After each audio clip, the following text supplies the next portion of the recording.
boa noite. Voltamos agora, então, com o nosso lançamento coletivo de livros. Gostaria de estar, inclusive, todo mundo aqui que já participou do nosso evento sabe que na hora do lançamento a gente costuma comer bem aqui em Minas Gerais, costuma, enfim, confraternizar e ter autógrafos, né, nas obras. A gente sempre, mesmo obras digitais, a gente tem um momento, né, uma mesa para conversar com os autores. Infelizmente, a gente não está conseguindo fazer esse momento desse modo, mas, ao mesmo tempo, eu acho que aqui a gente está num grupo muito próximo, muito amigo, caloroso, né? Conhecemos, os autores se conhecem, participam já de eventos juntos, enfim, já frequentam também o evento aqui em que estamos agora. Então é um prazer estar com todo mundo aqui. Nós organizamos esse lançamento, né, nessa noite do seguinte modo: fizemos uma pequena apresentação com a divulgação das obras, né, que vocês tiveram acesso pela divulgação do evento, no site do evento. Então já deu para conhecer pelo menos essa informação inicial, um pequeno resumo de cada livro, do que o livro está tratando, se é uma obra acadêmica, se é uma obra de arte, de literatura. Já estamos com os autores aqui. Eu coloquei essa apresentação, mas eu não sei como está saindo. Eu parei de ter retorno. Eu não sei como está saindo. Está saindo com o rosto de todo mundo lá no YouTube, então dá para acompanhar os autores aí, tanto participantes dos livros, quanto organizadores de obra, autores de obra. Então é possível ver todo mundo. Eu vou colocar num primeiro momento os livros aqui. Eu acho que os autores falam um pouquinho de cada um fala um pouco. Depois eu acho que a gente vai fazer uma outra rodada, porque é bom que as pessoas vejam vocês num formato maior. Acabei de perceber isso. Senão a gente vai ficar aqui meio que perdendo um pouco a fala, né, e o reconhecimento assim, de vocês, enfim, o público conhecer vocês. Bom, como eu disse, é o lançamento, né, de 7 livros que nós temos hoje. O primeiro livro aqui da nossa apresentação é o livro do Flávio Komatsu. Flávio, você já como primeiro aí na nossa apresentação, quer falar algumas palavras aí, como a pessoa já está comemorando lá no YouTube, já inclusive a participação do Flávio aí. Por favor, fale da sua obra para a gente.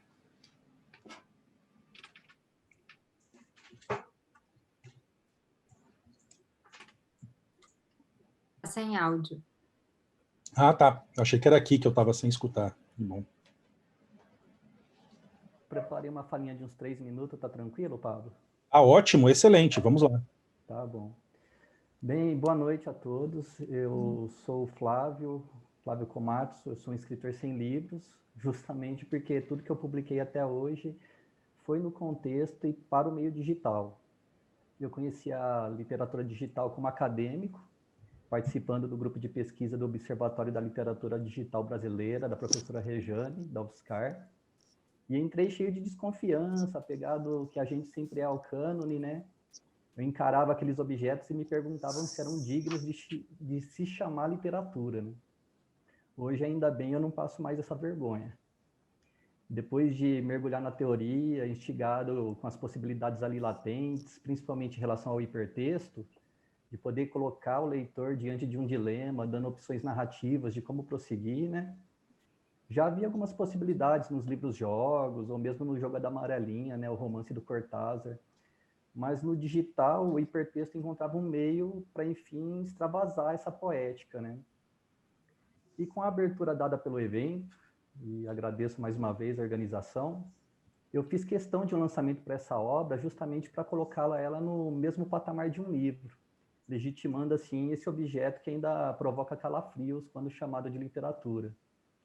Eu chamo de literatura porque o processo criativo meu ainda privilegia a linguagem verbal, seja em suas novas possibilidades de articulação ou no contato com outras linguagens. E eu chamo de digital porque essa literatura ainda requisita novos modos de usar. Quanto à sinopse da obra, o Dia de Folga é um conto hipertextual em que o leitor se torna cúmplice da jornada de um jovem que, indo ao encontro de uma garota, atravessa uma metrópole hostil onde ele é um alvo em potencial. A temática é propícia ao questionamento dos limites do hipertexto, e dizer mais do que isso pode mitigar a experiência.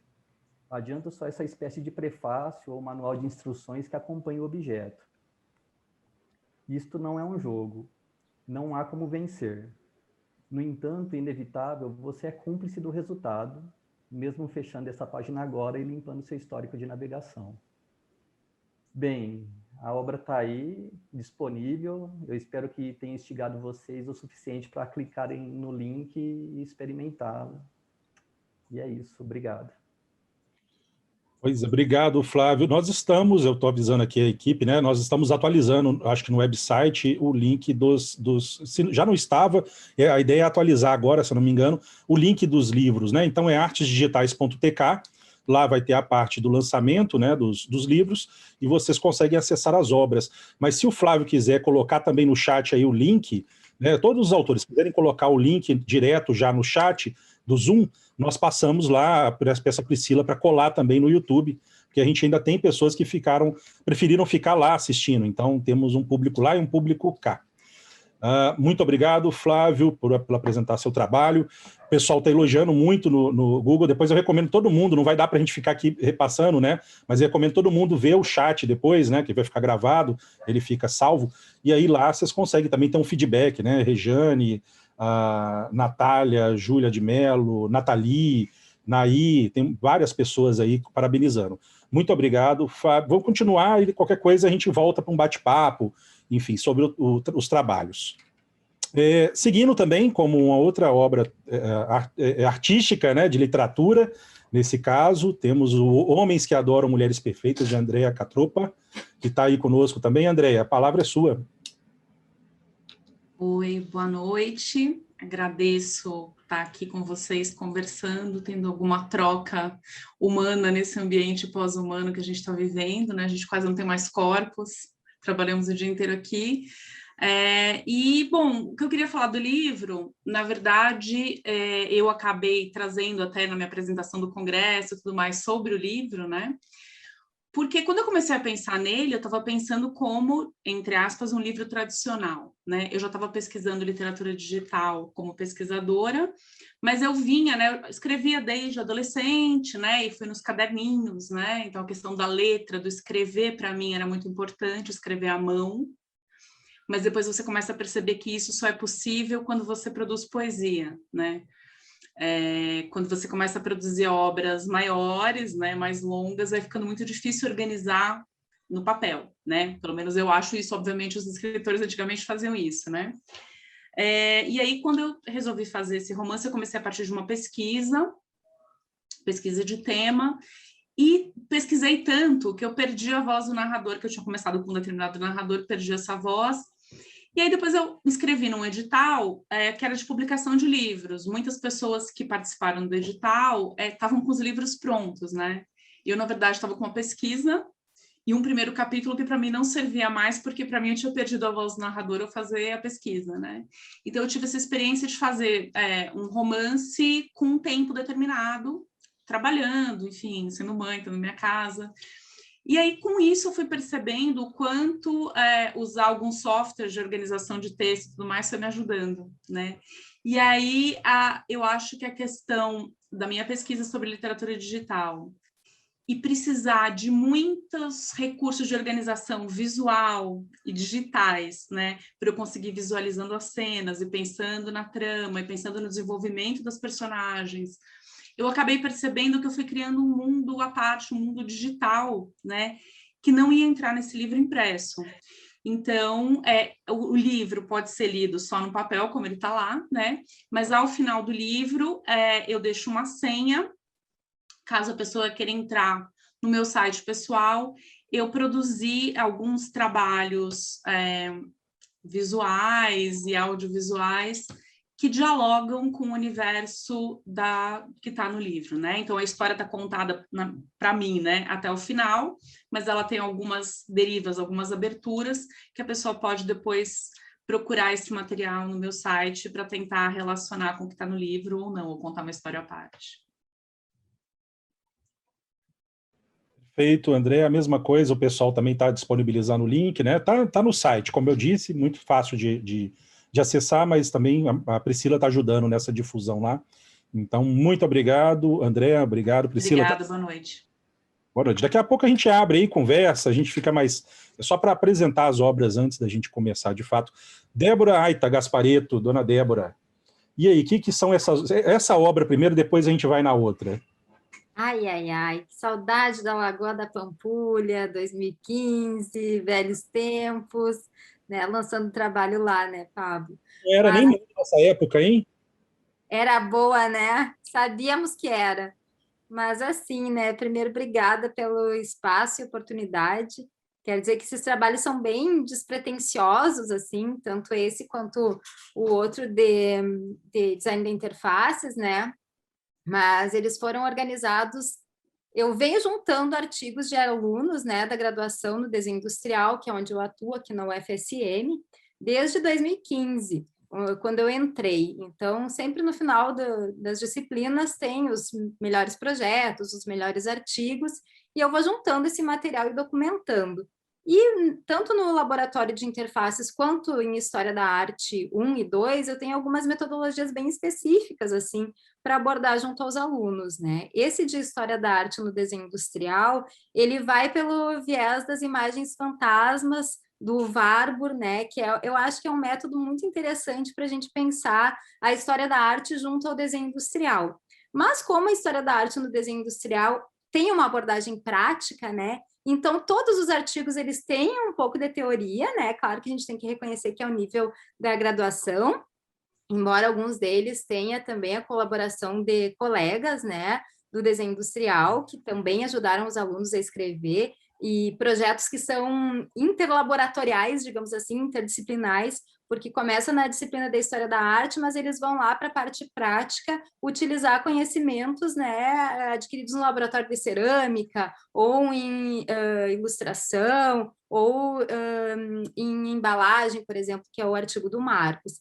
Então, essa publicação, né, ela tem esse caráter de articular essa metodologia e mostrar os projetos que foram desenvolvidos práticos, né, na disciplina no período de 2015 a 2020. Ele foi realizado tanto esse quanto o outro, né, como uma forma de expor a metodologia nesse momento caótico e pandêmico, né. Então, me custou muitas noites de sono, porque editorei, né, organizei, reli os artigos, então eu tenho maior orgulho assim dos trabalhos e das pessoas que participaram deles, né, que são alunos assim que contribuem para a minha história, que contribuem para pensar a arte, o desenho industrial e fazer essa conexão com o Warburg, com o Didi Huberman, né, e me manter de certo modo vinculada a autores que eu tenho tido o maior prazer de trabalhar, né, que são do campo da história da arte, já que eu estou entre arte e desenho industrial agora, né, trabalhando com design de interfaces. Então é mais ou menos isso, convido vocês, eu até vou colocar aqui no chat o link das obras, né, tenho que agradecer também a editora Facos, que é uma editora da UFSM, porque a gente sabe a burocracia, né, que é publicar nesses tempos, né, e ter que passar por todo o processo de editora. Então, assim, é uma editora muito legal, que me deu a maior autonomia e encorajou, assim, as duas publicações, né? São publicações online, que tem uma versão interativa, então acho que é bem legal dar uma conferida. Trabalha também com conceitos de realidade aumentada, enfim, muitos dos trabalhos são voltados às tecnologias aí dentro. Acho que vale a pena dar uma explorada. E a mesma coisa, né, Débora, está disponível também, né, para se acessar. O pessoal...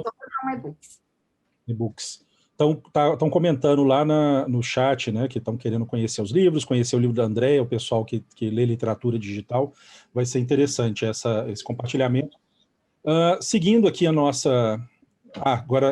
seguindo a nossa apresentação, eu não vou nem manter, isso aqui é um dos livros que a gente está lançando, né, nessa edição do evento. Os dois livros têm relação com o Congresso, então foram feitos convites a participantes, futuros participantes em breve, ou que não puderam participar por causa da pandemia, nesse caso dos livros, e nós acabamos compondo um livro, uma coordenação, a partir de uma conversa entre Lúcia Santaella e eu, e saiu esse livro de jogos digitais, suas realidades lúdicas e múltiplas, dialogando com esta edição. Então, na verdade, eu vou mudar aqui a tela só para abrir os autores, porque, na verdade, quem importa aqui é os autores, não a organização. Os autores deste livro aqui, especificamente, em específico, são esses que vocês estão vendo aí na tela, né? Esse já é o arquivo do livro, né? Um PDF. Esse livro vai sair PDF, Kindle, EPUB, enfim, para acesso variado. Na verdade, aqui, achei que a tela tinha ficado branca sozinha. Pois é, então, tem um texto aí que eu discuto literacia das artes digitais através dos jogos, tem um texto do Ian Bogost, que eu até citei no GT de jogos aqui, um texto que é conhecido do Ian, mas em inglês, ele não é conhecido em português. Bom, não temos uma edição em português, é um capítulo de um livro dele chamado Unity Operation, que a gente conseguiu a licença da MIT Press, dele primeiro, né, mas da editora, que é a MIT Press, para fazer essa tradução e publicação. Um texto do Fabrício Fava, de design de games e as interações interespécie, que é uma discussão interessante. Inclusive, eu acabei confundindo, aqui faço um reparo, esse capítulo do Fava com um trabalho do Clayton Policarpo, que é esse último texto. O Clayton fala de interespécie também, mas não neste artigo, ele falou no nosso congresso, né, no GT. Aí já pulo para o Clayton, né, das experiências imersivas em arte aos jogos locativos em realidade aumentada, perspectivas estéticas para produção e pensamento em realidades adicionais. Bom, voltando, temos Guilherme Henrique de Oliveira Sestari, Guilherme Sestari e o Winfred North, que escreveram um capítulo chamado Signos como Educadores nos Games, Dimensões Pedagógicas da Semiose dos Jogos, e um capítulo do Franz Mayra, especificamente sobre como o campo do Game Studies se sustenta e como as escolas, né, ligadas a essa disciplina, essa área, enfim, né, de estudos de jogos, aparece na Finlândia, lá em Tampere. E isso é interessante, a gente reúne esses textos aqui, né, tentando buscar essa discussão sobre, a gente fala isso no início do livro, buscar essa discussão sobre a questão dos game studies e a dificuldade ainda que existe no país, né, de se constituir uma área nesse sentido, com vários cursos de graduação, bacharelado em jogos, né, especificamente. Acredito que a universidade da Andrea, né, que é a Inhambi Morumbi, é a única do país, se eu não me engano, que tem um curso bacharelado de jogos digitais. Os outros todos são de tecnólogo, né? Para você ver como é que a gente está bem próximo às discussões, né? Quando a gente fala do digital, da tecnologia, dos jogos, enfim, os professores estão perto da gente. Então, temos essa questão, né, eu acredito que é uma dificuldade, então, consequentemente, se não tem um bacharelado, é difícil montar uma pós-graduação. Então, esse livro aqui vem trazer algumas reflexões e contribuições nesse sentido, e o texto do Franz Mayra também, o capítulo, ele é inédito em português nessa lógica. Bom, então o livro vai ficar acessível, a gente está com um pequeno problema para essa disponibilização imediata, mas a gente vai conseguir, sem dúvida nenhuma, e óbvio, todo mundo aqui está no mailing, né? Então a gente vai difundir falando que ele está disponível, né, a partir do momento que ele estiver. Para não ficar uma apresentação direta de dois, como fizemos com a Débora, a gente vai abrir aqui de volta, de 2 livros, né? Nós vamos separar os livros, os 2 da Débora e os 2 que eu estou co-organizando. Aí agora a Débora volta, né, para dizer para a gente o que é esse livro aqui, Débora. Então, esse livro, como eu falei anteriormente, né, ele também vem desse meu tempo no desenho industrial, mas esse diz respeito ao Laboratório do Design de Interfaces, né, que é o qual eu coordeno, né, no curso do design do desenho industrial. Enfim, ele trata da metodologia 5Is, projetos e processos. Eu com mania de denominar as coisas, né? Já existem muitas metodologias de design de interfaces, vocês devem conhecer, mas eu, sinceramente, não me sinto confortável em ficar usando as metodologias dos autores e alterando partes ou acrescentando partes. Então, eu resolvi chamar de metodologia 5Is, que é a metodologia que eu utilizo no laboratório, que tem lá as suas 5 grandes etapas, e daí eu vou especificar nesse livro, né, por meio de 2 artigos meus, como se dá o desenvolvimento dessa metodologia, que é um esquenta para os acadêmicos, né? E aí eu vou juntar também os artigos e os projetos que foram desenvolvidos pelos alunos, muito legais, todos eles estão com um link interativo, né? São protótipos, né? Porque a gente trabalha com design de interfaces, então alguns deles estão em desenvolvimento com equipes lá do Centro de Tecnologia, né, mas poucos deles, né, temos que falar a real, né, que é difícil fazer, às vezes, projetos interdisciplinares, porque eles demandam um envolvimento de várias áreas, né, e de tempo, e de pessoas dispostas a dar continuidade também aos projetos que vão além do laboratório, né. Então, eu acho que é um livro que eu me orgulho bastante, assim, que conta um pouco dessa trajetória e traz os projetos e a especificação da metodologia. Ele é despretensioso, como eu falei, porque ele é um livro que eu utilizo na sala de aula. Mas eu quis fazer esse lançamento aqui porque eu acho que pode servir a outras pessoas que estão instigadas aí a conhecer quais são as metodologias disponíveis, né? O que a gente tem feito aqui em Santa Maria. Então, é mais ou menos nesse sentido. Agradeço o espaço aí, Paulo. Genial, genial.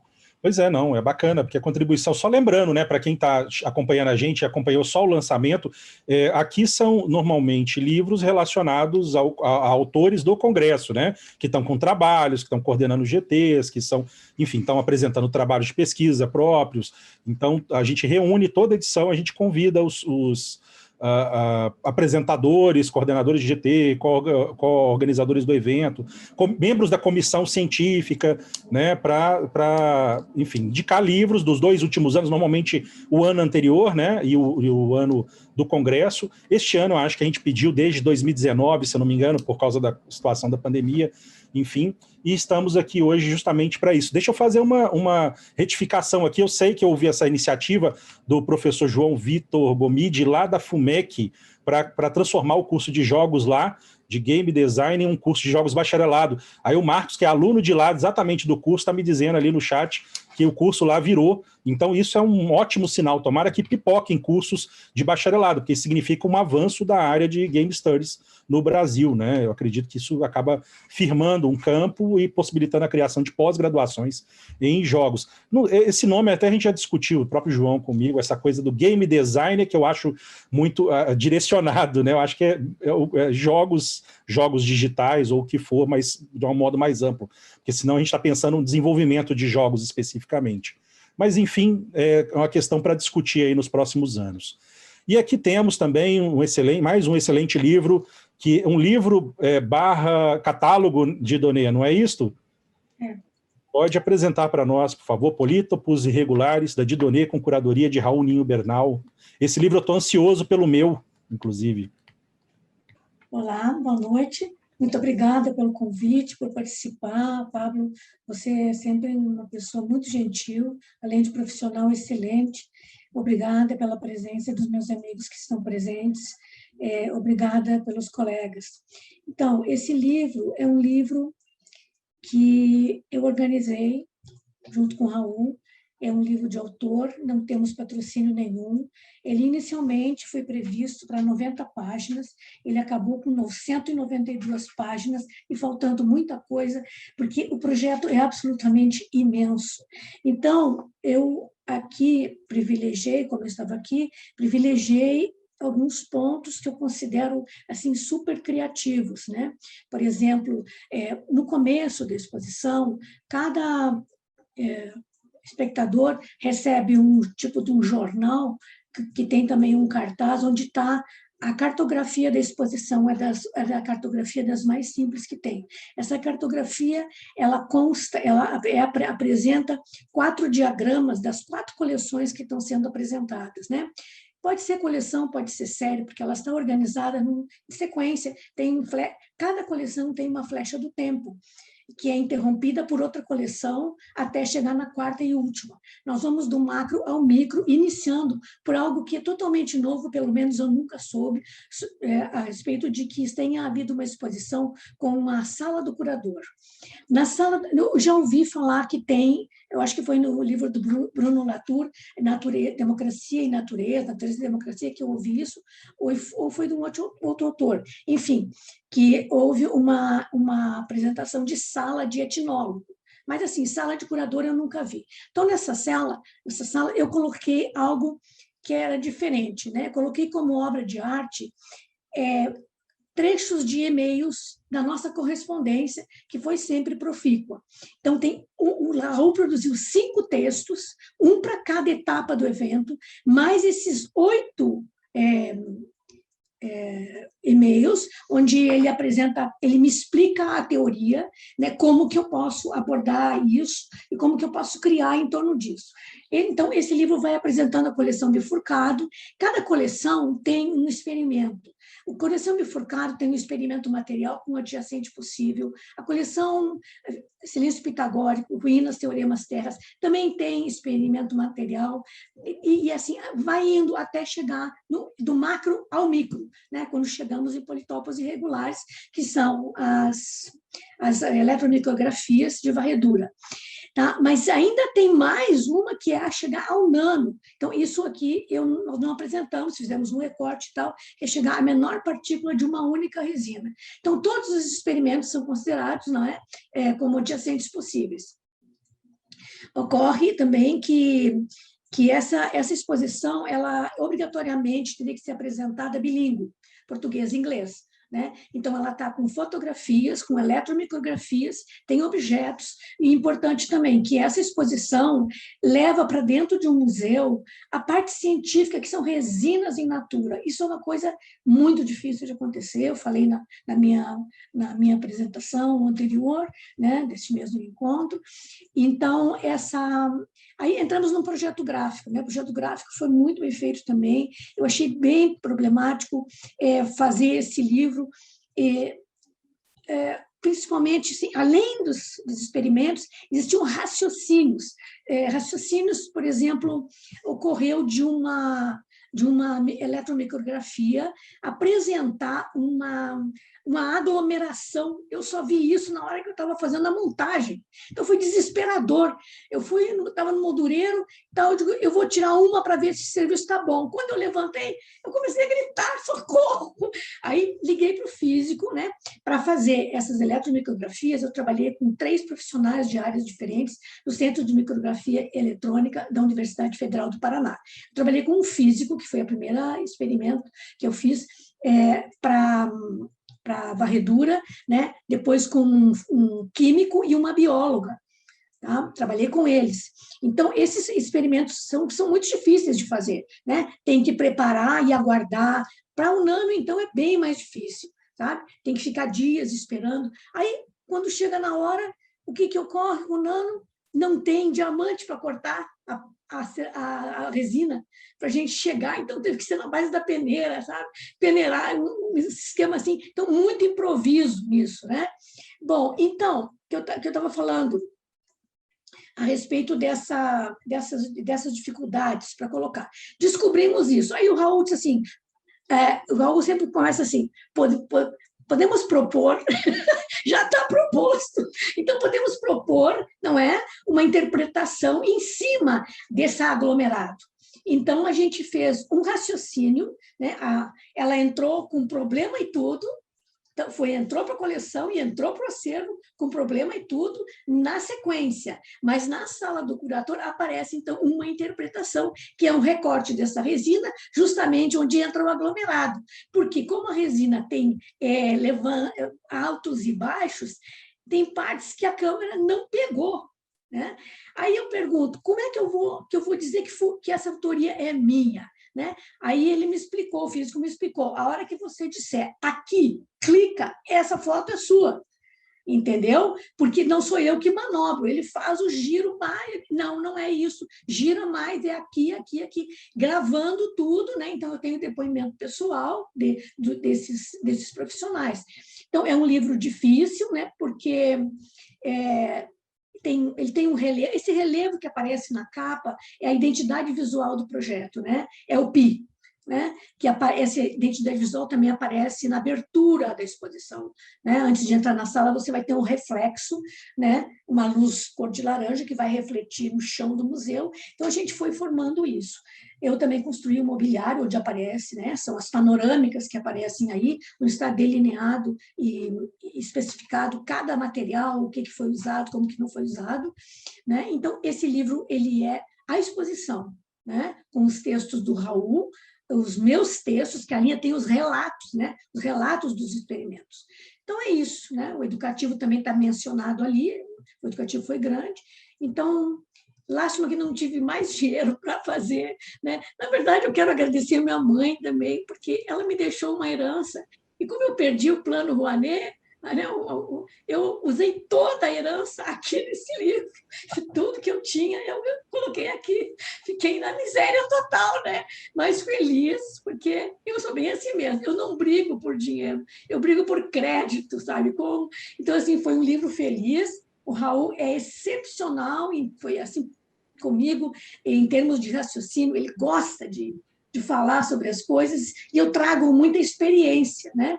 Então, ver como é que pode. Agradeço também Santa Maria, porque eu conheci ele em Santa Maria, no encontro de Santa Maria, numa mesa de bar, assim, tive a sorte de sentar do lado após a palestra. Então, ali começou o diálogo. Quando eu falei dos teoremas de Pitágoras, que as colunas eram feitas de teoremas de Pitágoras de tijolos, ele disse, isso é politópos irregulares. Eu saí para Curitiba com essa ideia. Falei assim, escuta, posso usar esse termo? Aí fomos estudar o termo, né, que era o politópos irregulares. Então, o meu livro é isso, né? Ele não tem venda em nenhuma livraria, exceto na loja do Mon, entendeu? Nem eu vendo meu livro. Assim, tá bom? Então, muito obrigada por falar sobre isso. O Raul está chegando aí, ele vai falar da parte teórica e trabalhou muito, tá bom? Temos a conferência do Raul com a Didonê, 2 dias atrás, se eu não me engano. Agora eu já não estou sabendo que a gente está, mas deve ter sido 2 dias. Enfim, então está gravado, está disponível. Dia 22, segunda. Segunda-feira, 3 dias atrás. Muito obrigado, Didonê. Pois é um livro objeto, né, pelo que você está descrevendo. Só tem descrição, né? Isso está aí. Aí tem as dobraduras internas, não é? Que são fole, né? Deixa eu tentar abrir aqui, fazer uma cena aqui. Podem ir falando. Eu acho que está todo mundo ansioso. Na verdade, você traria... vontade, coisa boa. Olha lá. Tem que levantar esse cuidado para não rasgar na hora que levanta. A gente ia ver muito esse livro aqui, que ela ia trazer alguns, né?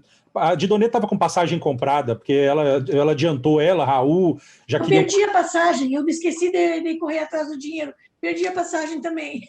É assim que eu sou. Ela não esperou, eu falei, espera, você tá com não sei o quê. Aí ela falou, não, vamos resolver, não sei o quê, e caminhou. Eu esqueci. Perdi o dinheiro. Meu Deus. Mas eu acho assim que o próximo congresso de Didonê vai financiar, porque pega herança, compra passagem, tá? Já está avisado, então a gente está garantido já a próxima edição. Então tá, obrigado. A marca vai ser Didonê ali, Didonê Tomás. Eu, na verdade, para trabalho de arte, eu sou uma perdulária. O que eu tiver, eu gasto tudo. Entendeu? Porque é um prazer, é o que me leva, é uma vida inteira com isso, né? Não é uma coisa... Né? O primeiro livro, eu fiz livros pequenos, plaquetes, né? Livros objeto, com lata, imprimi em balão, em caixa e tal, mas esse livro ele foi bem... o primeiro livro. Legal, né? Tem outras intenções para ficar mais miserável ainda.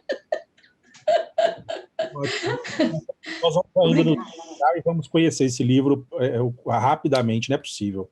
Tá bom. Bom, obrigado, Didonê. A gente volta também a essa conversa. Eu não sei, eu acho que você me falou que você tinha até feito uma apresentação, não, né? Para fazer... Não, achei que você tinha feito, desculpa. Não, nem pensa sobre isso, não. Porque eu achei que você tivesse feito uma apresentação também para abrir aqui. É só se... Tá bom. Não, eu fiz aquela que você viu, né?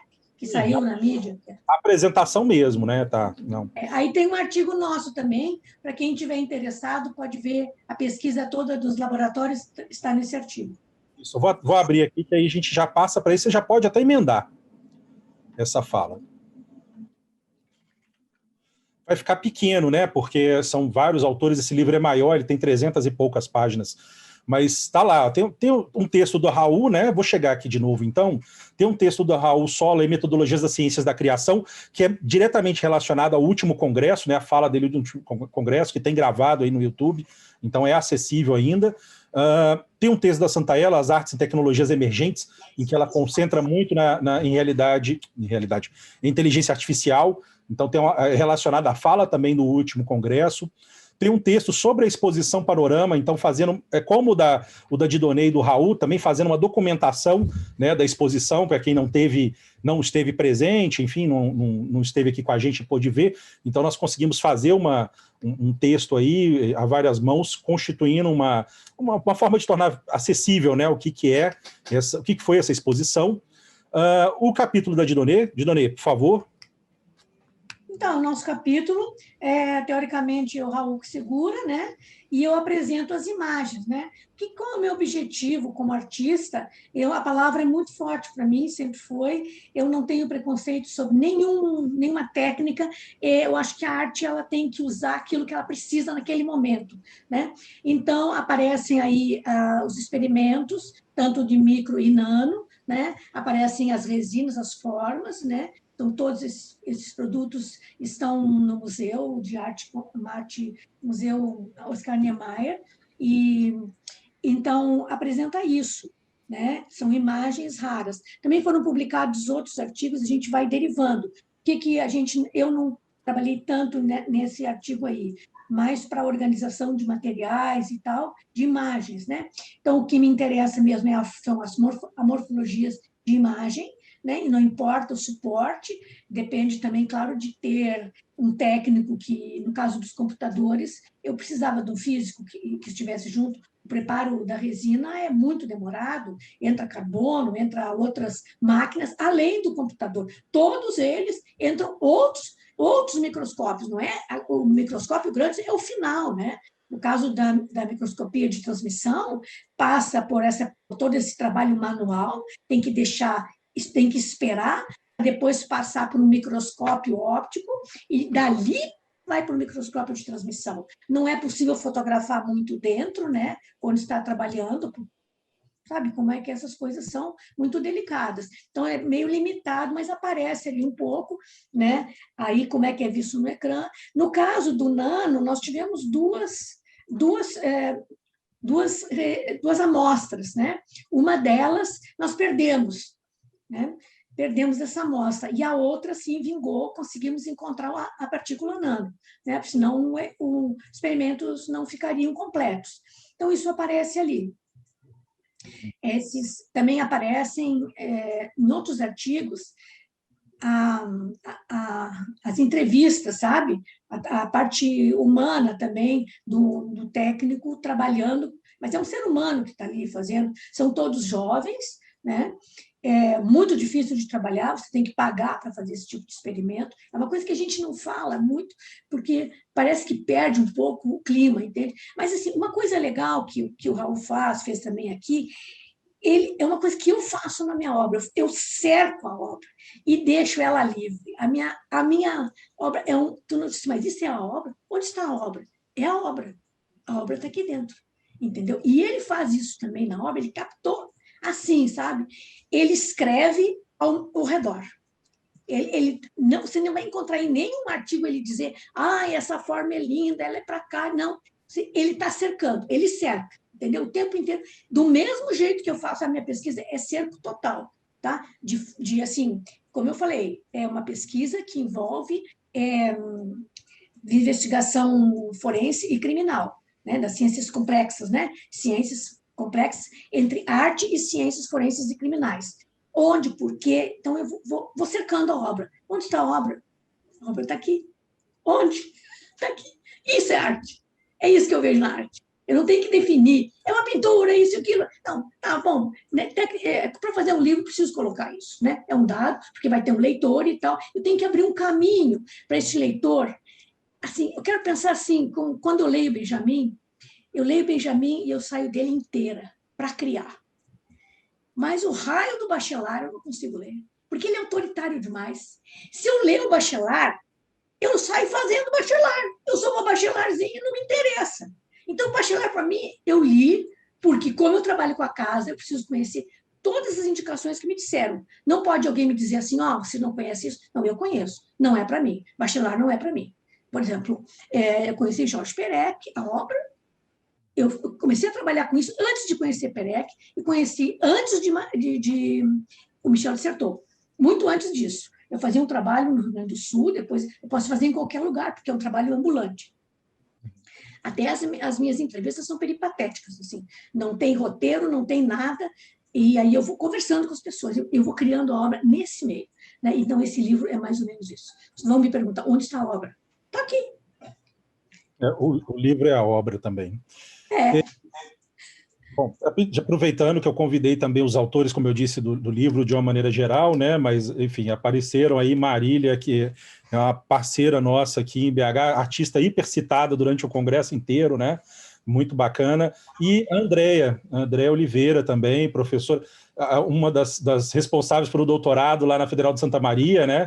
Também lá no trabalho árduo para montar. Isso é porque a gente está trabalhando aqui também nisso, o trabalho é árduo, os colegas aqui, mais do que eu, inclusive, estão sofrendo bastante, eu tenho acompanhado, tentado colaborar, eu posso dizer que está sendo difícil ajudá-los por causa dessa correria, né, do evento, mas, enfim, Andréia, é com você, muito obrigado por participar também com a gente desse livro, do Congresso. Olá, André. Pablo. Eu que agradeço, não sei se vocês estão me escutando. Estamos. Sim? Sim. Tá.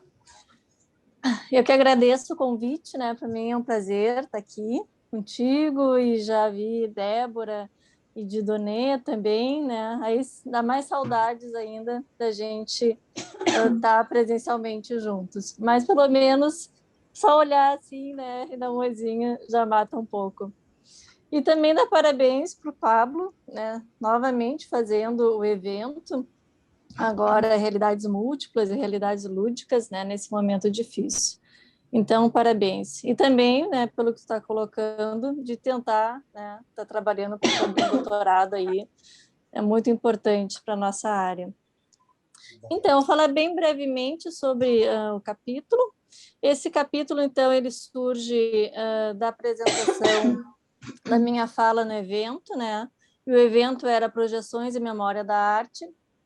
Então, quando o Pablo me convidou para estar falando no evento, comecei a pensar então nessas questões de memória, arte, tecnologia. E então nesse artigo eu acabo dialogando, né, entre algumas obras de alguns artistas, como o Eduardo Kac, o Rafael Lozano Reimer, o Chris Milka, e principalmente sobre a teoria do Gilberto Simondon, né, sobre a teoria da imagem dele. Então, eu vou pensar a memória a partir da teoria do Gilberto Simondon de imagem, que coloca a memória não só no nível da imagem mental, mas a nível biológico, psíquico e coletivo, né, como fala o título do capítulo. Também acho muito pertinente trazer esse tipo de abordagem para a arte e tecnologia, sendo que a arte e tecnologia tem nos mostrado isso, né? Essa impossibilidade de estar dissociando a imagem mental e a imagem concreta. E mesmo os fatores biológicos, psíquicos e coletivos. Então, é nessa perspectiva de estar trazendo esse conceito de imagem para a obra desses artistas, e dentro desse conceito de imagem, a imagem ela não é vista como uma produção antropocêntrica, né? Simondon coloca que todos os seres produzem imagens, não só humanos, mas também não humanos, que a imagem não é atrelada só à questão do sentido visual, mas todos os sentidos produzem os seus tipos de imagem, que a imagem, a produção da imagem não é um privilégio do sujeito sobre o coletivo ou o meio, mas é nesse agenciamento, né?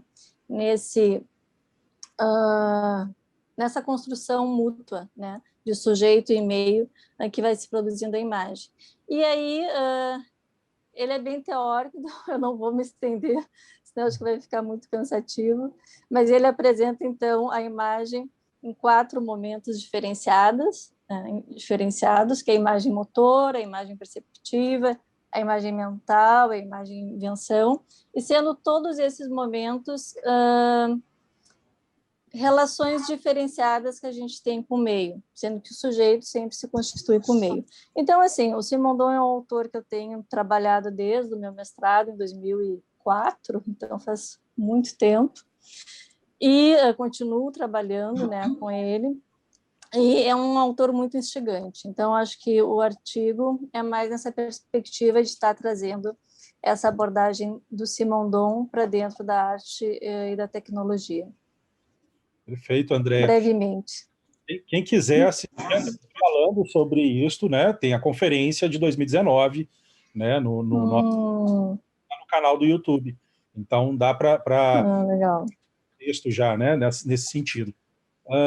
Bom, temos outros textos, como eu disse, né, do Andrés Camilo Canhon Contreras, tem texto também do Juan Camilo Giraldo, que são discussões aí, a Andrea falou, né, são discussões que abordam essa dimensão pós-antropocêntrica, né, então também dialogam nessa dimensão. Na verdade, o livro todo tem uma pegada nesse sentido, né, a maior parte dos textos. O texto do Chico Marinho e a Letícia Chechig, eles não puderam estar aqui conosco, eu acredito que o Chico não está aí, mas a Letícia me justificou especificamente que ela está dando aula nesse horário, ela está em Minnesota, ela está fora do país, está dando aula numa universidade fora, então ela não pode. Aqui está uma discussão sobre arte generativa e relações humano-máquinas, e temos Marília, não está por último aqui, mas não é uma organização da estrutura do livro, né? Marília não poderia, eu a convidei porque tem esse texto, que eu acho um texto fundamental de ser conhecido, porque faz parte, desculpa, eu vou parar de falar. Fala, Marília, por favor. Não, é um texto realmente, ele foi feito há muitos anos atrás, né? Que foi um estudo que a gente elaborou sobre todo equipamento, tudo aquilo que foi desenvolvido no Museu, né, de Ciência, no Espaço Interativo de Ciências e Vida, e que é um texto que eu devo muito ao trabalho da Amanda Murta, que também não pôde estar aqui presente, mas que realmente foi um estudo forte da parte dela, e que hoje é uma designer na área de design de interação fortíssimo, né, trabalhando em vários projetos por aí.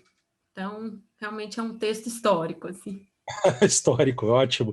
Esse texto é essencial. A Débora mesmo, que atua num curso de design, ela vai ver esse texto, você vai ver, Débora, como é que ele é ótimo para trabalhar com interação com os estudantes. Eu uso o texto, às vezes, quando eu estou desenvolvendo, né, com os meninos. Então, gera discussão e possibilita a gente pensar teste, né, de usabilidade, pensar essa outra dimensão. E ela vai contando como é que foi a experiência desse espaço, da ICV, né, que é um espaço, inclusive, que está meio... Agora, ele é um museu, né, então o museu não está funcionando, mas é um espaço também que é complicado manter, porque ele é todo tecnológico, né, ele é todo digital. Então, precisa ter aporte de recursos, manutenção, enfim. Então, é um espaço aqui dentro da UFMG, né. A Marília é professora da UFMG, da Belas Artes, inclusive, enfim. Eu estou perdendo alguma coisa aqui? Deixa eu ver aqui se eu estou fugindo. Bom, o livro vai ficar disponível, é gratuito, ele vai ser distribuído gratuitamente, como alguns dos outros aqui, né, que estão presentes, então travou aqui, pronto. E vocês vão conseguir acessar, a gente vai fazer uma nova rodada, né, sobre o lançamento geral, depois do evento, e aí a gente especifica, né, onde baixar por e-mail, então as pessoas vão ter essa oportunidade. Na verdade, são estes livros, né, que nós organizamos para lançar hoje. Eu sei que tem perguntas, né, muitas perguntas aí, pessoas falando que o trabalho do Flávio, por exemplo, é incrível, né, está falando sobre criar um conto hipertextual, como é que criar um conto, enfim. Se alguém quiser agora falar também mais alguma coisa, o espaço é de vocês, fiquem à vontade. Eu acho que nossos dois livros estão apresentados, é só se o Raul chegar aí e quiser... Tá vindo aí. Pois é, se ele quiser falar alguma coisa a mais e tal, ele fale, mas, na verdade, eu estou extremamente... Deixa eu tirar compartilhamento, estou extremamente satisfeito aí com a nossa parte. Então, fiquem à vontade, se quiserem, é a hora.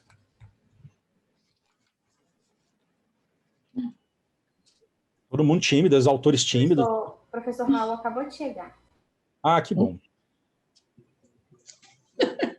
Não, a gente não se combinou de chegar na hora, né? Porque semana passada, segunda-feira, foi a mesma coisa, né? Ele falou, aí eu cheguei na hora. Exatamente. Mas coloquem o Raul em destaque aí para a gente. O Raul, inclusive, ele pode falar, mas se ele quiser, sobre o Camilo e o Juan Camilo, né? Os dois autores lá da Javeriana, né, que participam desse livro também com seus textos, com reflexões interessantíssimas, uma sobre sinestesia, por exemplo, e outra sobre biosfera, né, pós-humana. Olá, Raul, está nos escutando, gente? Hola. Boa tarde para todos. Pues me excuso por llegar, pero es que estaba en una junta directiva de la universidad, entonces no pude eludir esa reunión porque eso es palabras mayores. Pero bueno, aquí estoy.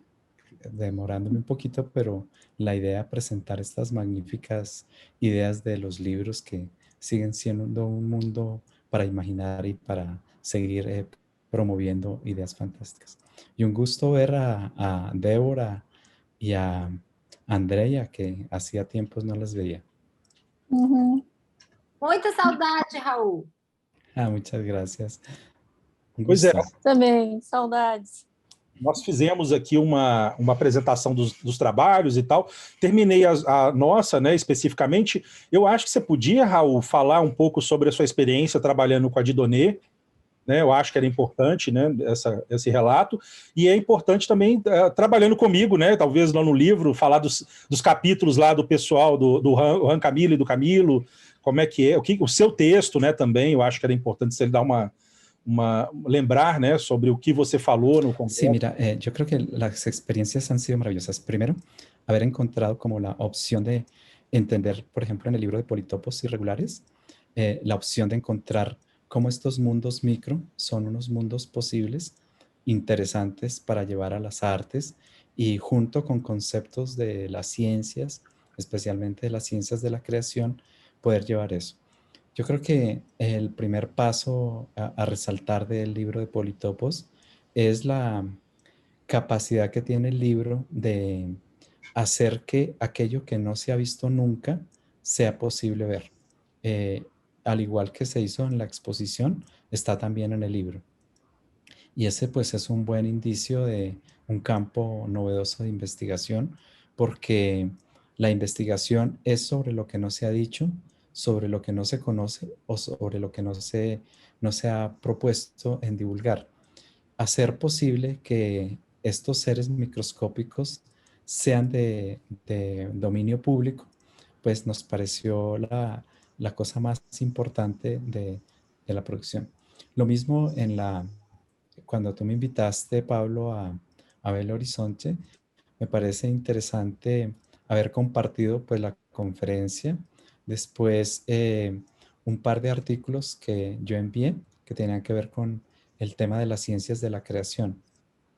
Creo que hoy en día las artes tienen que vincularse de manera muy fuerte al campo de las ciencias de la creación, porque las artes ya tienen no solamente un tema poético para decir, sino que tienen un tema riguroso para comentar.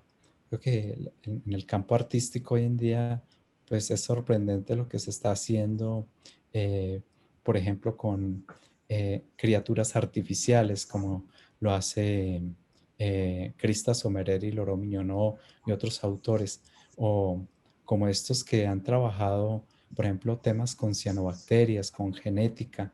Eso me parece sorprendente porque pues ya no es solamente un tema de los científicos de base, sino de los artistas que hacen posible que los microorganismos que están muy cerca de nosotros, nosotros tenemos casi que 6 o 7 kilos de microorganismos posibles para hacer la fotosíntesis. Somos muy cercanos a las bacterias, a los virus. Lo que nos hace falta también es hacer un diálogo interespecies. Yo creo que eso es como una cosa muy fuerte que tendríamos que hacer ahora, porque nos enemistamos de manera muy fuerte y llegó un virus como el SARS y en todo el planeta nos confinó a la especie humana, creyendo que la especie humana era la más fuerte y resulta que no. Nosotros hacemos parte de la biomasa de todo el sistema vivo de la Tierra apenas en un 3%, en un 2%, el 98% de la biomasa del planeta es de las plantas y de otros organismos. Y nosotros, como especie humana, compartimos con los virus y las bacterias el 2%, es decir, como especie humana somos el 0,8 o 7%. Somos una especie chiquita, mínima, sin embargo, bastante dañinos para muchas cosas. Entonces, eso me parece importante resaltar del tema de Politopos, que llegar a esos mundos posibles de investigación son increíbles. Y ya con respecto a los mundos digitales, a los universos digitales, corresponde también a una época muy contemporánea porque dado que el mundo hoy en día avanza con tecnologías digitales, en todos sus frentes. Hay creación digital, comunicación, la presencialidad es a través de las pantallas. Hay otro tipo de reflexiones que es importante acogerlas, porque a mí sí me parece que solamente la presencialidad de los cuerpos físicos es una cosa un poco egoísta y engañosa. Hoy en día nos podemos juntar en las pantallas desde diferentes partes del mundo, no hay necesidad de viajar, no hay que consumir la huella ecológica de transportarse uno, y esto ha sido una gran posibilidad. Y lo mismo lo digital es muy rápido porque tenemos la opción, por ejemplo, de velocidades nuevas en lo tecnológico. El atosegundo, el femtosegundo, el milisegundo, el nanosegundo. Las comunicaciones fluyen a partir de esos rangos que me parece que son como la clave para pensar estos mundos digitales y estos universos que comienzan a ser nuevos. Son mundos posibles. Y yo creo que hasta ahora estamos pensando de manera fuerte, por ejemplo, cómo los videojuegos y todo esto comienzan a ser paisajes virtuales de manera increíble, porque uno en esos paisajes virtuales construye mundos, construye relaciones, puede generar otras posibilidades. Y lo mismo todos los algoritmos que están apareciendo por la información que construimos como especie humana. Y esa conformación de la información no es solamente de papel y lápiz, es que hay un mundo maquínico, exobiológico, yo diría. Por ejemplo, todos los satélites que están por fuera del planeta, que son más de 25.000 satélites, arrojan una información sorprendente en tiempo real. Só ontem da SpaceX foi mais 60, né, do Starlink. Só ontem subiram. Sí. Entonces todo eso me parece un mundo maravilloso, y qué rico este encuentro para poder conversar como de estos temas. Uhum. Não, perfeito. Como eu falei com o Raul, falei na conferência, né, de Dona Raul, que nós temos o interesse na organização de pensar essa temática, né, Débora? Eu tenho provocado a Débora um pouquinho sobre as ideias que eu andei tendo aí recentemente, por causa justamente das discussões das 2 últimas edições, né, do evento. Mas, enfim, pois é, temos aí obras que eu acho que são riquíssimas para todos os lados, apesar de 7, né, eu vou dizer apenas 7, né, nós temos aí uma riqueza de discussão que daria para a gente fazer outra conferência, né, pela variedade dos artigos que a gente consegue reunir, né, Débora, nas obras que são organizadas, ou pelos trabalhos artísticos que em si já tem uma recepção já prevista, ou que já aconteceu, né, e a gente vê o pessoal acompanhando e comentando. Bom, se alguém quiser colocar mais alguma questão agora, eu acho que é a hora, senão a gente despede aqui e amanhã cedo nós voltamos, né, para a conversa do Congresso. Mais alguma coisa? Bom, eu acho que vocês também interagiram pelo chat aqui hoje, né, e conseguiram já responder. Eu vi que a Débora é lá no YouTube aqui, eu nem consigo acompanhar, a Débora está muito rápida para esse horário. Correndo atrás do Matias, né, aí já está treinando. Agora exportei, o Matias está só com o gato aqui. Eu queria dizer que estou bem feliz de estar com todos juntinhos, pelo menos aqui na telinha. Saudade de todos. Muito bom. Eu também, muito bom ver vocês e saber que estão bem. Fiquem bem, se cuidem.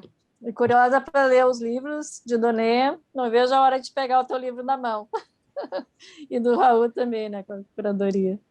Parabéns, Débora. Obrigada. Também, e todos os outros autores. Vai se divertir. Bom, obrigado, gente, eu agradeço a parceria de vocês aqui. Esse lançamento, na verdade, ele é coletivo no sentido até de estarmos juntos, de fato, aqui e compartilhando os trabalhos entre nós e também com o público, né, que está acompanhando a gente, ansioso aí para acessar os livros. Alguns a gente já tinha até disponibilizado, porque eram livros que já eram conhecidos do público, né? Agora, os outros a gente está dando a conhecer agora.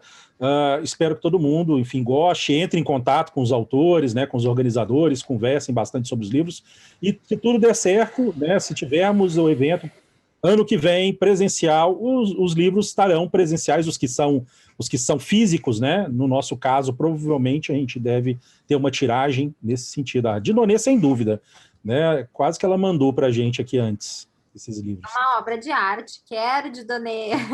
Bacana mesmo. Vou mandar para você. Vou mandar depois. Eu Não estou vou entrando no comprar. correio agora. Imagina que tu vai botar toda a herança da tua Então, mãe. olha, uma tiragem limitada. Uma tiragem limitada. Nem tem mais 1000 exemplares. Nossa, então no dia que lançar, assim, para venda, tu manda para nós. Mas foi, eu também estou aí na listinha. já está lançado, está na loja do museu, na loja virtual E do qual museu. é o museu? E qual é a tia Oscar que Niemeyer. Oscar Niemeyer. Eu não faço venda nenhuma, porque eu não vou no correio, entendeu? Eles já fazem a remessa direto. Então, Não é não um fala livro muito que eu vou lá correndo agora comprar. Não é um livro caro, já vou dizer. Só falar para o pessoal. Congelaram o preço. Eu tô... Congelaram o preço do meu livro. Oscar Niemeyer, de Curitiba, loja do museu. Coloquem o link, por favor, aí. Online. Eu nem tenho o link. Eu sou muito desligada pelo dinheiro, sabe? Eu só gasto. As meninas... Porque eu tenho gasto. Gasto com fotógrafo, gasto com designer, eu gasto. Não tenho pena, não. O pessoal vai acessar e vai comprar, a Débora vai ficar sem nenhum. É um investimento. Não, eu já estou correndo lá no link. Beleza, gente. Bacana. Bom, obrigado todo mundo. Na verdade, eu não vou fazer de novo aqueles avisos de amanhã, já está todo mundo sabendo. Só queria mesmo agradecer vocês aí por confiar na gente, por fazer esse momento de difusão das obras, ok? E amanhã a gente continua, porque tem trabalhos. Acho que o Flávio apresenta trabalho amanhã, talvez, né? Também, acho que a Andréia talvez também. Enfim, então, muito obrigado aí e nos encontramos amanhã. É isso. Listo. Um abraço. Muchas gracias. Obrigada pela oportunidade, Pablo. Parabéns para todos aí. Boa noite. Bueno, sí, Pablo, Obrigada, muchas gracias Pablo. por Boa todo. noite a todos.